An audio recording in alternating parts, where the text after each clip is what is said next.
Όχι κυρία μου, το λατρεύω μου. Λες και είναι κανένα σκυλάκι του καναπέ.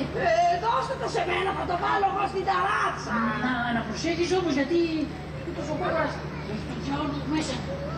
Θα πετάξει και να φύγει να του κόψουμε λίγο τα φτερά. Ναι. Πάμε προς... Ξέρω, για τα φαντάσματα. Ξέρω για το... Τι, Καλέ! Δεν είστε καλά! Εγώ ήμουνα! Και γιατί πάρτε και τα φωνάζεις? Μην τους απέλαξε τον καθηγητή Σαντάνα! Γυναίκα είναι? Όχι, έτσι τον έλεγε Σαντάνα!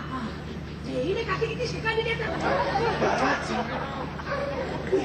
Είχα ανέβει να ταΐσω τα περιστεράκια. Ένιωθαν τόση μοναξιά. Έμπαινα από αυτή την πόρτα. Ανέβαινα από εκείνη τη σκάλα. Ένα Σάββατο δεν ήμουν και τόσο καλά.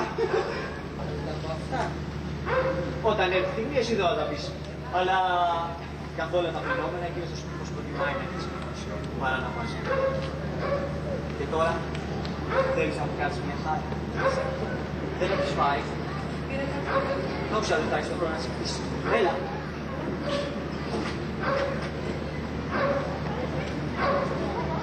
Φάει. Αν υποτακτική νομίζεις πως την καθησύχασες κιόλας. Θέλησες να τα απομονώσετε εξοχή με τη δικαιολογία πως τα παιδιά θα πρέπει να κάνουν μπάνιο. Τα μπάνια τέλειωσαν από τα μέσα Σεπτέμβρη. Τώρα έχουμε τέλειο Οκτώβρη.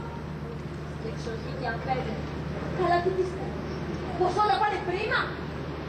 Γιατί θα δεν το βάζει κάτι. Υποφέρει περισσότερο από ό,τι μπορούμε να φαντάσουμε.